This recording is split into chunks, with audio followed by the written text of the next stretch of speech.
decision. This is long from over. Thank you very much. For the first time in history, a former president of the United States found guilty in criminal court. A New York jury finding Donald Trump guilty on all 34 counts of falsifying business records in his hush money trial. Donald Trump is now a convicted criminal, this case years in the making. Around 4 o'clock this afternoon, a New York jury finding the former president guilty, as we mentioned, on all of those counts related to a payment that he made to keep an affair between him and an adult film star, Stormy Daniels, quiet. This decision comes just 11 hours after deliberations started. After 6 weeks of trial and over 20 witnesses, our David Amilati is following the latest on that verdict. David? Let's go back to the charges on this. The case revolves around falsifying business records to cover up an affair with adult entertainment star Stormy Daniels. Trump feared a leak of that would derail his 2016 campaign. We got our first reaction from the former president once he exited the courtroom just after the verdict was read to speak out against the result, calling it a disgrace and striking out against the judge. Now, in fact, his campaign is already seizing on the result of the trial as a way to fundraise in the midst of campaign season with less than 6 months to go until Election Day. Trump's official campaign website, you see it here on your screen now, showing this image claiming Trump is a political prisoner and asking for campaign donations. Trump has vowed to fight the verdict and to win. This was a rigged, disgraceful trial. The real verdict is going to be November 5th by the people. And they know what happened here, and everybody knows what happened here. You have a Soros-backed DA, and the whole thing, we didn't do a thing wrong.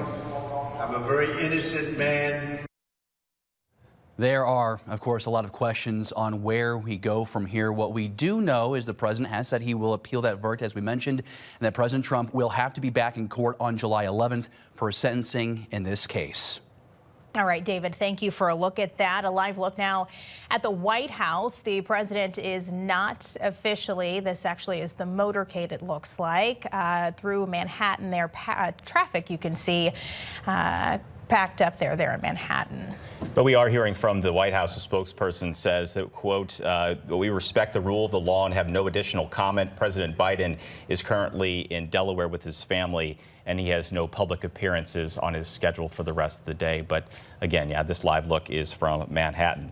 You just saw her. Caroline Hecker is in our newsroom tonight getting reaction from lawmakers in both Missouri and Illinois about this verdict. Caroline? Good evening, Corey. We have been monitoring social media since that verdict came down as lawmakers are weighing in. Missouri's Republican senators were quick to respond. Josh Hawley tweeted this, saying this is an America under Democrat rule, prosecuting political opponents, whether it's pro-life Americans or a former president.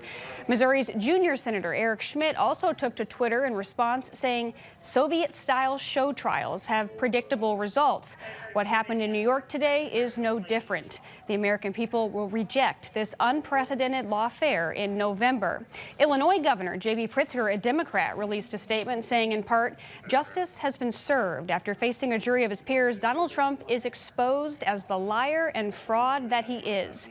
Trump evaded the law to deceive voters, and today the law caught up with him. Now, as we continue to keep an eye on social media, we have yet to hear anything publicly from several of our area's Democrats, including Missouri Representative Cori Bush and Illinois Senators Dick Durbin and Tammy Duckworth. In the newsroom, Caroline Hecker, First Alert 4. And Caroline, thank you.